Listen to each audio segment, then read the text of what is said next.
family dinner, Mom smiled and announced, "Your sister will take your room because she needs more space." As I was about to speak, Dad yelled, "Agree or get out of this house." I'd been invisible my whole life. My sister Tanya was the golden child. Beautiful, charismatic, destined for fame. My younger brother Ronald was the baby who could do no wrong. I was just there, the quiet one who loved books and numbers while they soaked up all the attention. When I was 15, I'd saved $500 from bagging groceries every weekend. I'd hidden it in a tin box under my bed, dreaming of buying a computer to learn finance. One day, I came home to find my box empty. My parents had taken every dollar to buy Tanya a fancy camcorder for a talent show entry. "It's for your sister's future," my dad said, not even looking at me. I didn't cry. I went to my room, opened another book, and made a quiet promise to myself. While Tanya chased the spotlight and Ronald got showered with toys, I buried myself in studying. I aced every test, taught myself investment strategies, and spent late nights learning everything about wealth management. My room became my fortress. Shelves of finance books, notebooks filled with business plans, and a growing determination they'd never understand. After high school, I started my own consulting business from that same bedroom. I built a website on a secondhand laptop, met clients at coffee shops, and helped small business owners and retirees grow their savings. Within 3 years, my business was pulling in millions, but I never told them. I wore simple clothes, drove a used car, kept living in their house in my childhood room. At dinner, they'd gush over Tanya's streaming followers and Ronald's high school antics while I stayed quiet. If I mentioned my work, they'd change the subject. "You still doing that number stuff?" my dad once asked, barely hiding his smirk. Last Saturday,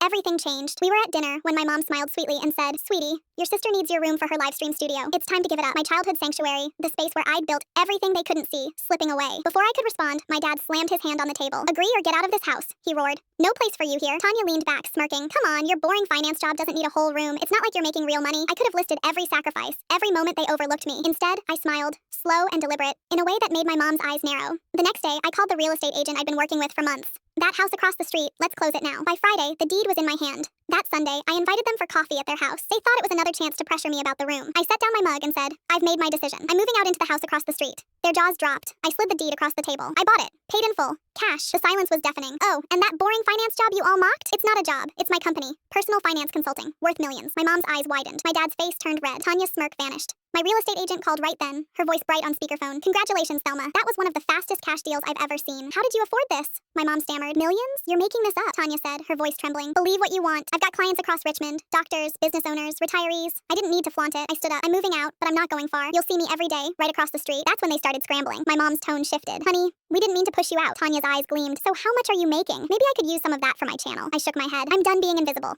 I'm not here to bankroll anyone." Within weeks, everything unraveled. Tanya's streaming career collapsed when she got hooked on online gambling. A rival exposed her debts, hundreds of thousands of dollars. Her followers dropped, sponsors pulled out, her image shattered. My parents sold their house to pay off her creditors, moving into a cramped apartment with barely enough space for their furniture. They traded their stability for Tanya's mistakes. Ronald was different. He showed up at my doorstep one evening, his cocky grin gone. "I'm sorry. I never realized how unfair we were to you." He enrolled in community college, studying engineering, actually trying to change. I helped him with tuition because his effort was real. But I've drawn a firm line with Tanya and my parents. Their calls go unanswered. I'm not here to fix their mistakes or fuel their regrets.